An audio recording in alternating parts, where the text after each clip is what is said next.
अस्सलामुअलैकुम दोस्तों, पुरअसरार राज YouTube channel में आप सबको खुशामदीद।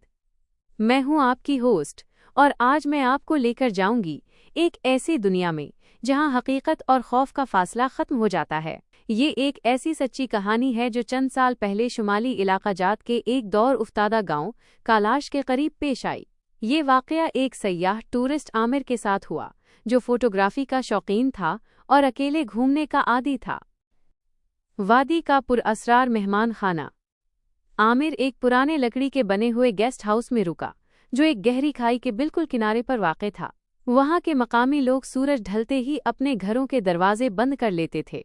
आमिर ने जब होटल के बूढ़े मालिक से उसकी वजह पूछी तो उसने सिर्फ इतना कहा, साहब, यहाँ रात को पहाड़ों की हुआ बातें करती है, आप बस अंदर रहिएगा और कोई पुकारे तो जवाब मत दीजिएगा। रात का सन्नाटा और वो आवाज़। रात के तकरीबन 1 बज रहे थे।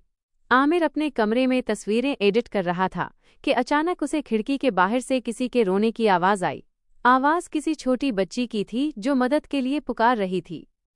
आमिर का दिल पसीज गया। वो भूल गया कि उसे क्या हिदायत दी गई थी। उसने खिड़की खोली तो बाहर घुप अंधेरा था और बर्फबारी हो रही थी। नीचे खाई की तरफ से आवाज़ आई, अंकल, मेरी गेंद नीचे गिर गई है, प्लीज ला दें।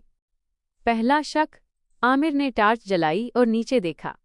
वहां कोई बच्ची नहीं थी, लेकिन बर्फ पर किसी भारी चीज के घसीटने के निशानात थे। अचानक इसे एहसास हुआ कि इतनी शदीद सर्दी और बर्फबारी में कोई बच्ची अकेली वहां क्या कर रही होगी। जब दरवाज़ा खुला, वो अभी खिड़की बंद करने ही वाला था कि उसके कमरे का दरवाज़ा, जो अंदर से लॉक था, खुद ब खुद आहिस्ता से खुल गया। कमरे में एकदम सड़ी हुई मछली जैसी बदबू फैल गई। आमिर ने जब दरवाजे की तरफ देखा तो उसकी चीख निकलते निकलते रह गई। दरवाजे के पीछे से एक निहायत दुबला पतला और सफ़ेद रंग का हाथ नजर आया, जिसकी उंगलियां गैर मामूली तौर पर लंबी थीं और नाखून काले थे। वो चीज़ आहिस्ता आहिस्ता कमरे के अंदर दाखिल हुई। उसका कद छत से टकरा रहा था और उसने इंसानों की तरह कपड़े पहन रखे थे, लेकिन वो कपड़े जगह जगह से फटे हुए थे और उनके नीचे इंसानी खाल नहीं बल्कि जानवरों जैसी खुरदरी जल्द थी। वो होलनाक सामना। आमिर सूफे के पीछे छुप गया और आयतुल कुर्सी पढ़ने लगा। वो मखलूक कमरे में उधर उधर घूमने लगी जैसे किसी चीज को ढूंढ रही हो।